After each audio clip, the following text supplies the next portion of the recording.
Good morning. Yeah, I can't even figure out the date. So July 4th is on a Sunday this year. So Monday. No, Saturday. So Saturday, and Monday will be the 6th. Yeah. Saturday, no, yeah, Monday will be the 6th, and I'm pretty sure the way Xander has it laid out based on his return, the show is down Monday in observance of July 4th, and then kicks back off on Tuesday. All right, sounds good. We'll have the countdown. We'll get it all straightened out. We'll get it all. We'll get it all straightened out. BG going to join us today in hour number 2. So we continue. Johnny Mac continues to serve up a good guest with good conversation. I didn't get a chance to say thank you yesterday to Mike Gill, who jumped in. Of course, Jeff Kerr. I rewatched the segment with Jeff Kerr from Monday, and that was fantastic as well. Should be good dialogue with BG as well today. Not DBG, BLG. BLG. So I don't want to get everybody excited for Brandon Graham because Brandon's coming back. Right now he's not, but we'll see how that shakes. But the Eagles are really, really, really deep on the defensive front, so it might be, you hate to see Mr. Eagle. That's what I call Brandon Graham, because nobody's played more games in the history of the franchise than BG. But, it's a young man's game, Krause, and everybody's got a shelf life. Everybody's renting space, as they say, and it doesn't matter how long you stay. Eventually it comes to an end, and it might be at that point. But we'll see. The Eagles have been open.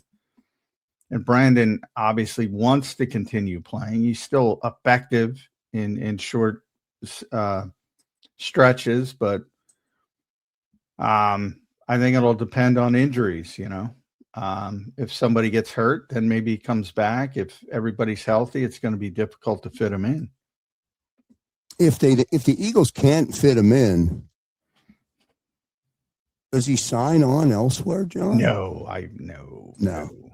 Can't imagine. It's so rare in the modern game where you can play that long with one team, and you have all. It's always sad to me when I think about some great players limping around in their waning days in different jerseys. I remember Joe Namath with the Rams and Emmitt Smith with the Cardinals, and it's just you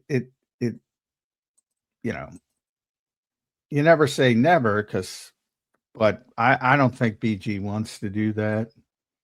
And to play that long with one team in this era of the free agency era, it's basically unheard of, and you might have it again right after with. You just had it with Jason Kelce. You're going to have it with Brandon Graham, and you're going to have it with Lane Johnson. It's unbelievable. Nick Sirianni mentioned he inherited those guys. That was lucky to have not only those types of players, but those types of people in the locker room. And I can't imagine he would want to spoil that to play 15 snaps a game for the Arizona Cardinals. I can't imagine he would spoil that. Well, hopefully the Eagles find a way to somehow get him in here.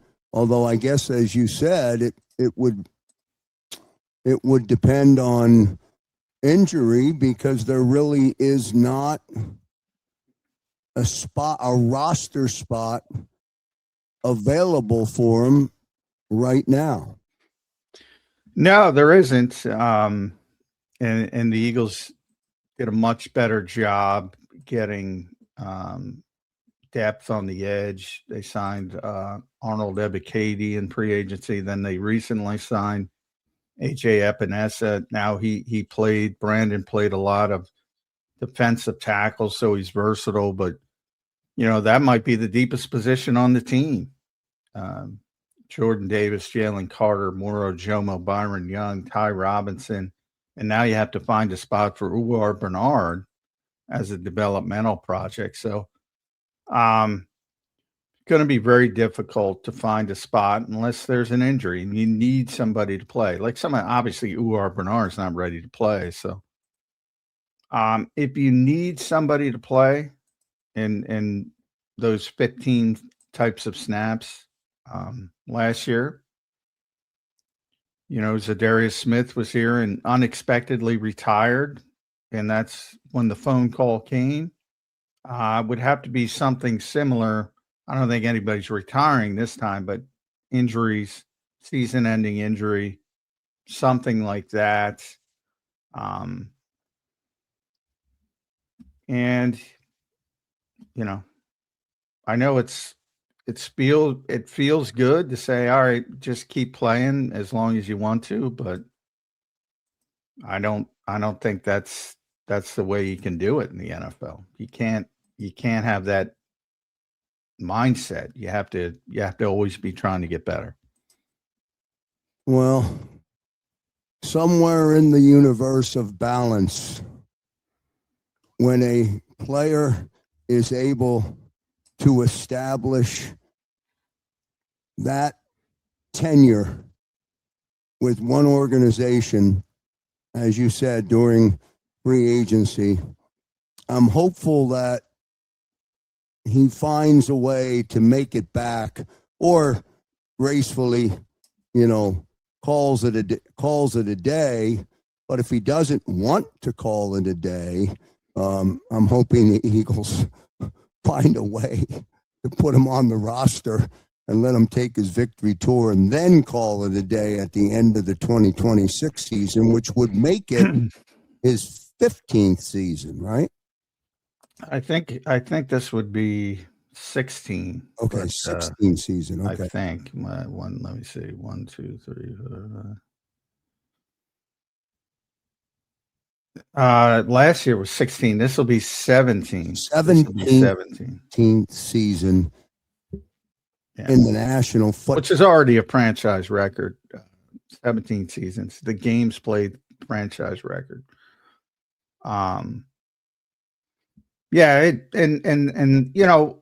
Before free agency, you had these super teams. I like to call them the Steelers, most notably, who won 4 Super Bowls. But you had a group of great teams. You had Dallas. You had the Oakland Raiders with Kenny Stabler. You had even teams that didn't win, like the LA Rams with Chuck Knox, and the Vikings with Bud Grant. These super teams were all these Hall of Famers.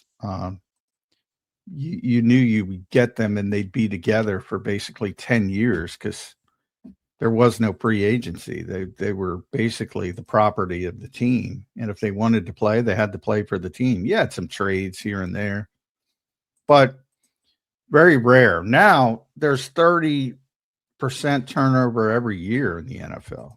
And it might be even more in certain cities. So to do it in this era, is very, very rare. You even look at some of the quarterbacks who played a long time. Tom Brady eventually left. Brett Favre left. Aaron Rodgers left. Played with other organizations. So to do it at that position too, as well. And the same thing with Kelsey, same thing with Lane. It's rare. And it's been a very, very big luxury for this organization, this team, and multiple coaches. And big part of the success of this era as well. The core 4, add Fletcher Cox to that, who retired, probably before he had to. He still had valuable reps in the tank. But in Branson's case, remember, he retired already once, and they did the whole retirement press conference, and he was out there with the 2 Lombardi trophies. And so you don't want it to turn into boxing. You're not going to have that send-off again. Right. That's right. I forgot about that. That's right. So, they needed him last year because of circumstance, but right now, the way they built the team, they're probably not going to need him. you know. Last thing on BG, John, he was drafted in what year? 2010, I believe. He was the 13th overall pick in 2010.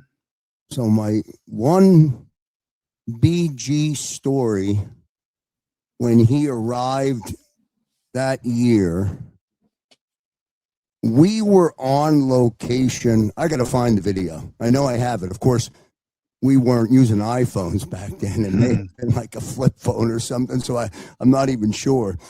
But we were on location at the Penzi Flea Market, which was down off of 76. And we were down there on a Saturday morning, and we had a car, a beater outside, spray painted up in Dallas stars and all of that. To beat up the car. To beat up the car, and BG, when he arrived, picked up the sledgehammer and went off on that car for whatever, 3 whacks, 4 whacks, whatever it was. But it was, I hope to be able to find that video. It just made me remember that. That's classic radio shenanigans right there. That's classic. Yeah, yes, it is. But anyway, welcome in, everyone. Welcome in, JAKIB Nation, to Birds 365. Glad you're with us today. Let me just bring up Paul. You're probably right on here, Paul Mancini. Let BG retire and enjoy. Well, BG doesn't want to retire. I think that's part of the problem. Yeah, right. He doesn't want to retire.